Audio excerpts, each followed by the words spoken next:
Good morning, class 7. I hope you people have done your exams well. So, now let's begin with the normal classes. Today, we will start with the chapter 4 of your civics, growing up as boys and girls. Being a boy or a girl is an important part of one's identity. The society we grow up in teaches us what kind of behavior is acceptable for girls and boys, what boys and girls can or cannot do. We often grow up thinking that these things are exactly the same everywhere. But do all societies look at boys and girls in the same way? We will try and answer this question in this chapter. We will also look at how the different role assigned to boys and girls prepare them for their future roles as men and women. We will learn that most societies value men and women differently. The roles women play and the work they do are usually valued less than the roles men play and the work they do. This chapter will also examine how inequalities between men and women emerge in the area of work. So, what we are going to study here is the role of a boy and a girl in the society. Then we will compare this with different societies and we will try to find out that is the role of a boy similar in all the societies, what is expected from a boy or from a girl, so and what are the inequalities which are present in the society. Let's see.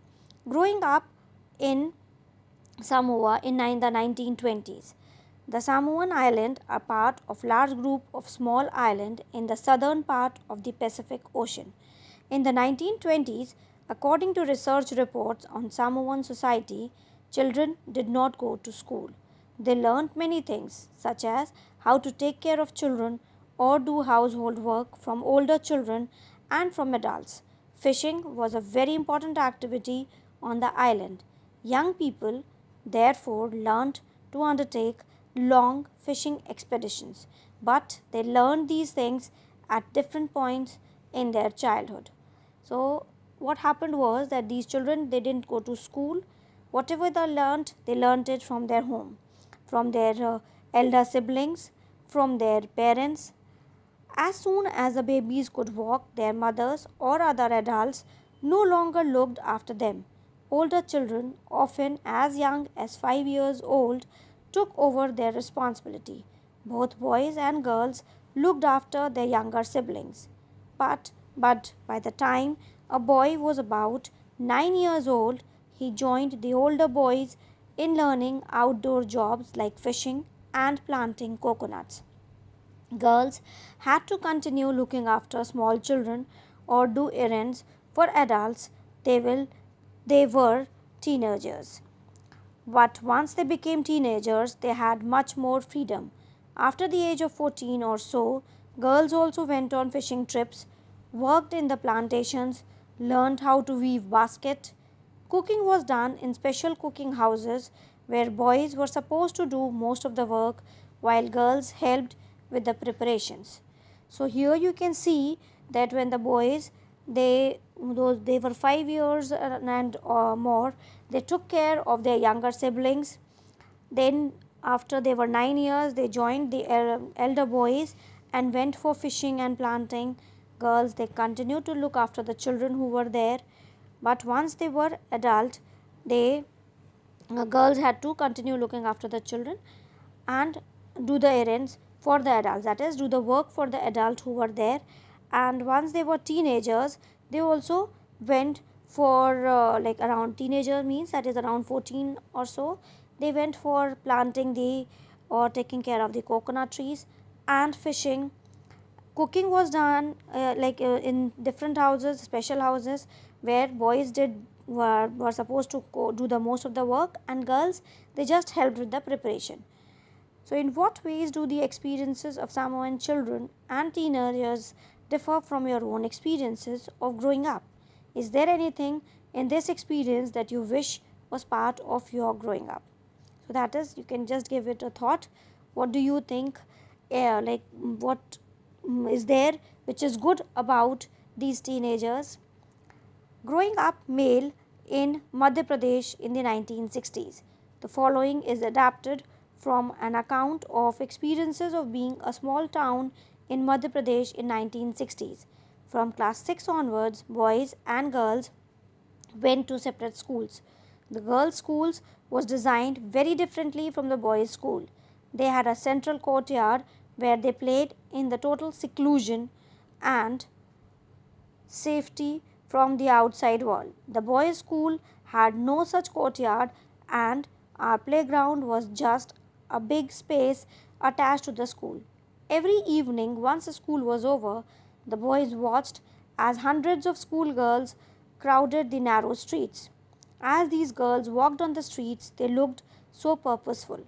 This was unlike the boys who used the streets as a place to stand around idling, to play, to try out tricks with their bicycles.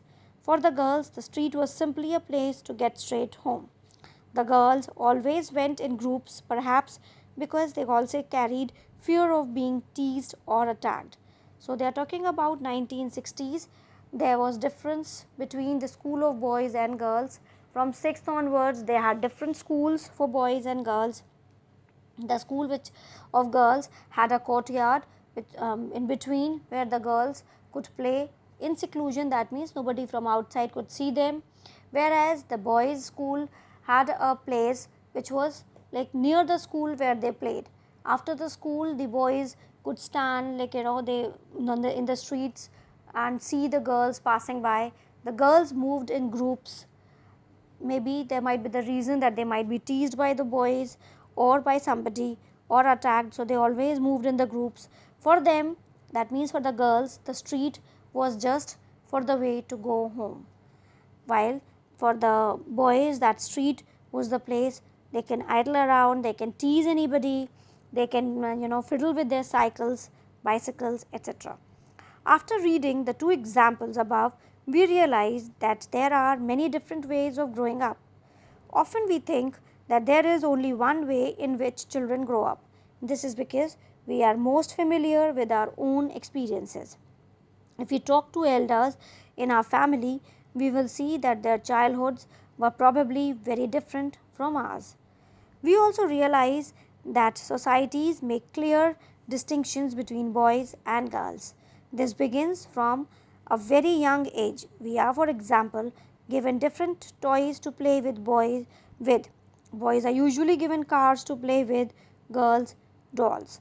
Both toys can be a lot of fun to play with.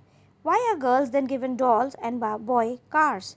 Toys become a way of telling children that they will have different future when they become men and women. If you think about it, this difference is created in the smallest and most everyday things. How girls must dress, what games boys should play, how girls need to talk softly or boys need to be tough. All these are ways of telling children that they have specific roles to play when they grow up to be men and women. Later in this life affect the subject we can study or the career we can choose. So, when you compare these two examples, you see that there are different ways of growing up. When we talk about like if you speak to your grandparents, they will tell you that how different their schools were. When they went to the school, it was very different from the school or the way of teaching methodology which is today was different in their era. Same ways when you talk about a small child, you will see that according to the gender, if the child is a boy, he is given a toy like car or a gun, whereas if you talk about a girl, she gets a doll or a house. And it is believed that from childhood only they are being told that they are different and what is their role which they will be playing when they grow up. What will be the role of a boy and what will be the role of a girl. They are like everything is pre-decided in the society. This is something which you can say that what girls should opt, the way they should dress up, the way they should speak, the way they should talk, whereas they are on the other hand what is expected from a boy. You must have heard often that grandmothers, they say if a boy starts crying up, they say that you are a boy, you shouldn't be crying, you should control your tears. But can we control the emotions? it's just a thought, just thing to be thought about.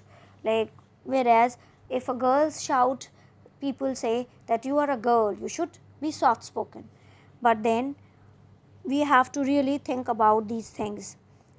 In most societies, including our own, the roles men and women play or the work they do are not valued equally. Men and women do not have the same status. We will be continuing from here in the next class. Thank you, class. Take care of yourselves. For any problem, please don't hesitate to ask me. Take care of yourselves. Be safe at home.